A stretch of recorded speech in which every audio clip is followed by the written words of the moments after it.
তোমার আসা উচিত ছিল, তার বিশ্রাম নেওয়া উচিত ছিল, আমার বইটি পড়া উচিত ছিল। এইরকম যে বাক্যগুলো রয়েছে যেটা দ্বারা বোঝায় যে অতীতে কোনো কাজ করা উচিত ছিল, সেগুলোকে প্রকাশ করার জন্য আপনারা এই ছোট্ট স্ট্রাকচারটি ব্যবহার করতে পারেন।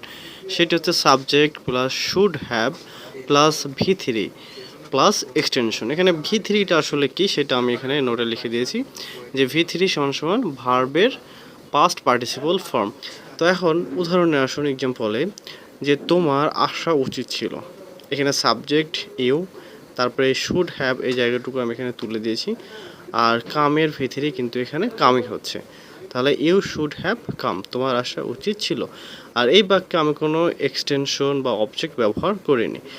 2 নম্বর উদাহরণে তার বিশ্রাম নেওয়া উচিত ছিল, অর্থাৎ অতীতে বিশ্রাম নেওয়া উচিত ছিল, তাহলে হি, এখানে সাবজেক্ট হি, তারপর শুড হ্যাভ অংশ আমি তুলে দিয়েছি, তারপর ভার্ব এখানে টেক, তবে টেকের V3 বা পাস্ট পার্টিসিপল ফর্ম টেকেন, তাহলে হি শুড হ্যাভ টেকেন, তার নেওয়া উচিত ছিল, রেস্ট, বিশ্রাম নেওয়া উচিত ছিল।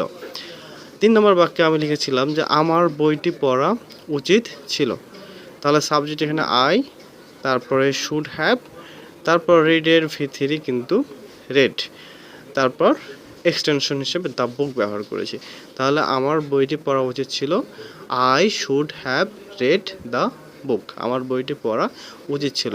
এভাবে আপনি আরও বলতে পারেন যে আমার ভাত খাওয়া উচিত ছিল, I should have eaten rice, আমার চিঠিটি লেখা উচিত ছিল, I should have written the letter. এভাবে আপনি আরও অনেক উদাহরণ বা এক্সাম্পল তৈরি করে দিতে পারেন এই ছোট্ট স্ট্রাকচারের সহায়তায়। আসসালামু আলাইকুম deer lovely audience, thanks for watching this video.